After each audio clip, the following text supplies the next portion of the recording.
As you just saw, and the police have released a new version now of the dash cam video without the technical glitches as they described it. With that, are you now satisfied with their answer that the video was not tampered with? Hi, Kate. I appreciate the condolences and just want to say no, I'm not. I think one of the things that has appeared consistent in some of the documents and evidence that we've been given is that there are levels of inconsistencies. One version comes out, then there's another. So I do still have concerns there. They're ongoing. Ongoing concerns and an ongoing investigation into what exactly happened as that trooper is on administrative leave. You don't think that your sister should have been stopped, and you definitely don't think your sister should have been arrested. So what do you think should happen to this trooper involved? I think that the trooper should take accountability, and it's not just on him. It's on the public service entity as a whole.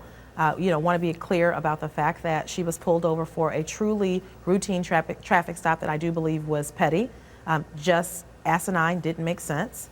And honestly, she should have been sent on her way. It was a beautiful day out. He initially started out giving her a warning and clearly didn't like her response, had a bruised ego, and decided to escalate rather than de-escalate the situation.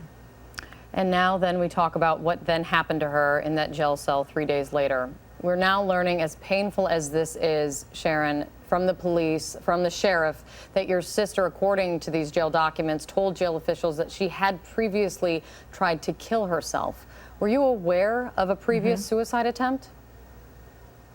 Well, I'm going to stop you there. That's what they're saying that those documents say. And I'll also point out that with regard to the documents that you're referring to, there's discrepancies in those very documents. So it's really difficult to ask someone to accept the veracity of documents when there's a plethora of inconsistencies within the very document. Oh, and that is for sure. There are inconsistencies, as we're pointing out. On one page it says yes, on another page it says no in terms of a previous suicide attempt. I'm looking at the intake documents right now. But as her sister, though, Sharon, were you aware of this? I mean, it gives some detail of why there was a suicide attempt. Were you aware of this? No, I was not, and it's the first time I'm hearing about it. We don't have a copy of those documents to refer to, so no.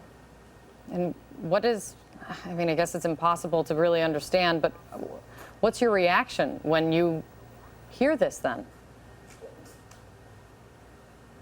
It's still frustration. Yeah. You know, it's just, I have a hard time dealing with inconsistency, and that seems to have been the theme over the last couple of days here. So I don't have a problem still asking questions. Just like the trooper tried to suggest that he de-escalated at the scene, it strikes me that there's an effort sometimes that people will endeavor to engage in where they try and put themselves in the most favorable light.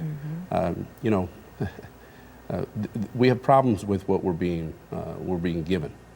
Yeah, a lot of inconsistencies and a tragic loss, regardless, for you and your family. And I know you have a lot more questions. Go ahead, Cannon. I'm just going to say this one last thing too. You know, this is an extremely significant case, an extremely significant situation, and to have fumbles this frequently, it's hard to get your mind around, and you have to ask yourself what those fumbles really mean.